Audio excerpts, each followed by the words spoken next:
शिवसेना खासदार संजय राऊत बोलतायत, थेट जाऊयात। मुख्यमंत्र्यांच्या भूखंडाची 2 प्रकरणं आहेत। त्यानंतर अब्दुल सत्तार जे मंत्री आहेत त्यांच्या भूखंडाची 2 प्रकरणं आली। उदय सामंत यांच्या बोगस डिग्रीचं प्रकरण काढलं। अशी अनेक प्रकरणं त्या अधिवेशन काळात येऊन सुद्धा सरकार पाण्यात बसलेल्या म्हशीसारखं जणू काही घडलंच नाही आणि विरोधी पक्षच गुन्हेगार आहे अशा पद्धतीनं काम करत आहे। पूर्वी महाराष्ट्राला इतिहास आहे, एखाद्या मंत्र्यावर आणि मुख्यमंत्र्यावर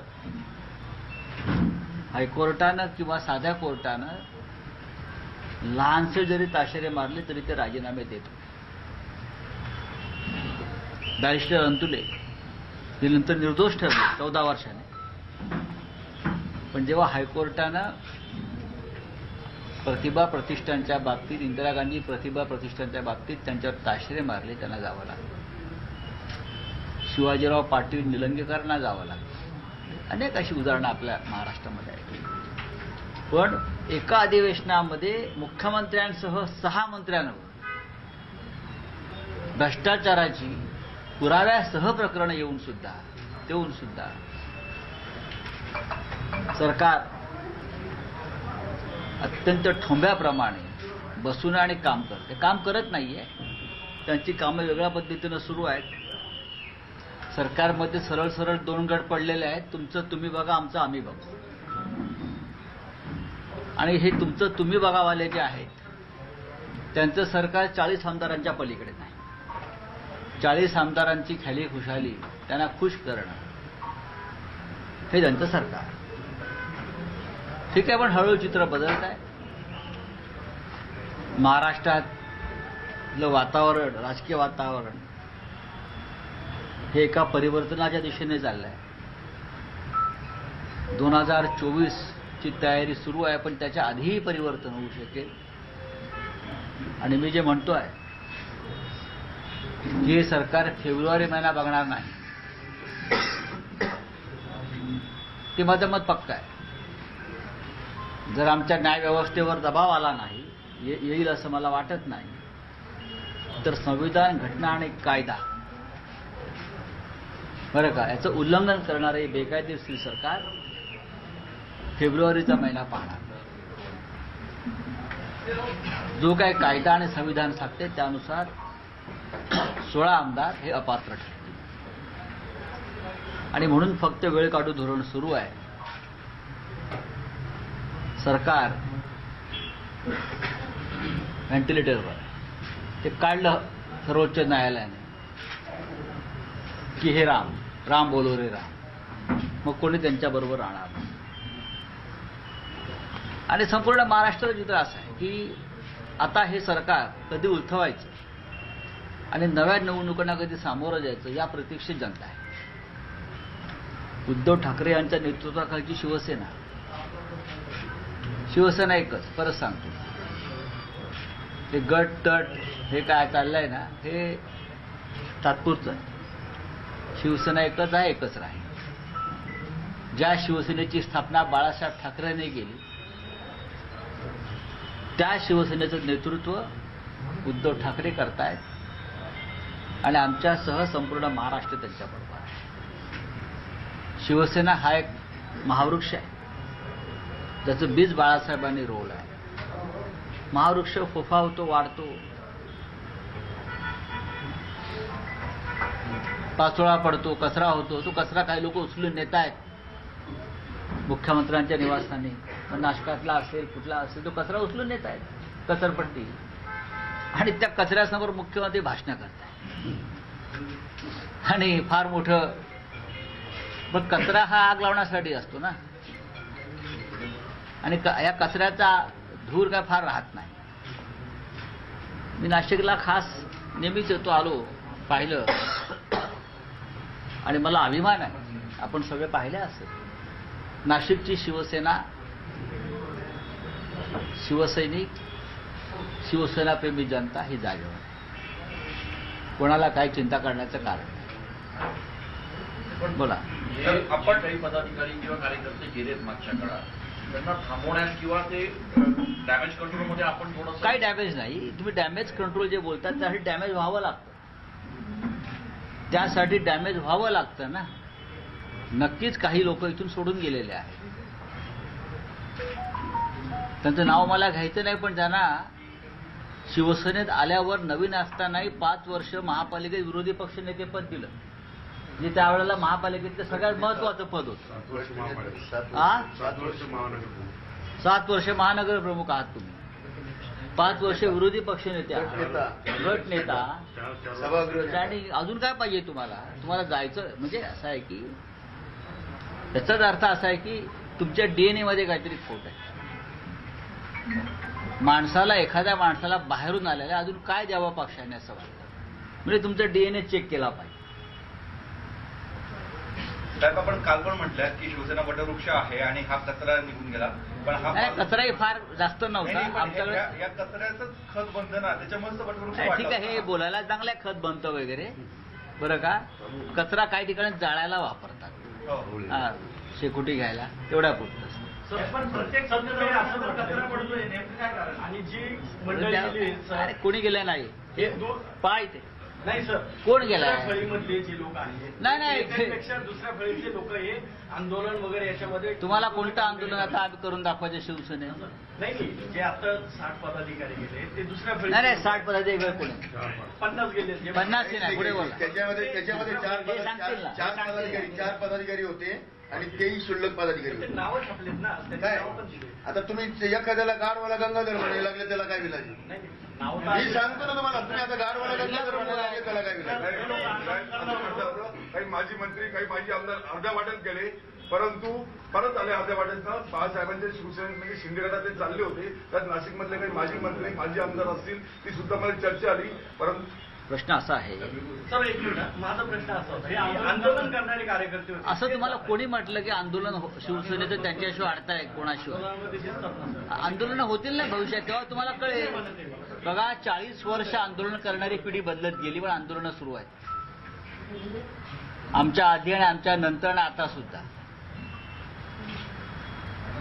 शिवसेनेतून काही लोक निघून गेल्यावर सुद्धा महाविकास आघाडीनं जो मोर्चा काढला त्याच्यामध्ये तुम्हाला हजारोच्या संख्येने भगवे झेंडेच दिसले असतील, आणि त्यात नाशिकचा सहभाग सगळ्यात जास्त होता. मुंबईनंतर, मुंबई ठाण्यानंतर. बाहेरच्या लोकांना पदं दिली, वेगवेगळ्या ठिकाणी बसवलं, त्यामुळे कुठेतरी तुमचे निष्ठावंत मागे राहत आहेत असं वाटत नाही, बाहेरच्या लोकांना पद दिली ते निघून गेले ना.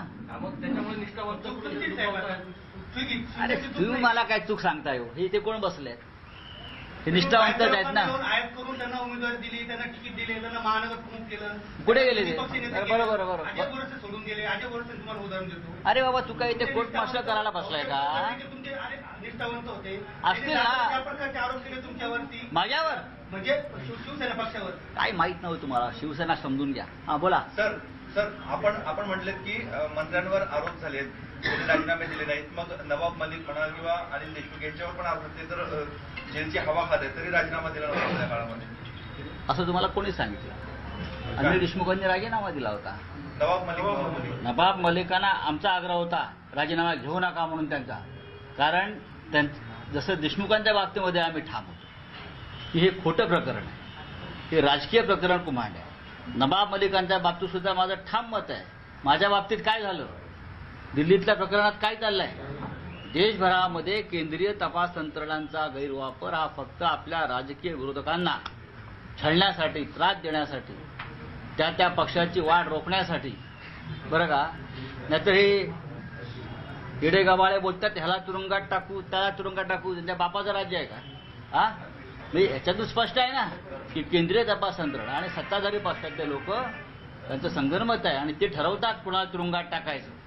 या देशातला कायदा, न्याय, बरं का, संविधान हे पायदळी तोडून सगळं चाललंय आहे. दीपक केसरकर एक बोलणार, नारायण राणे एक बोलणार, तुरुंगात टाकू.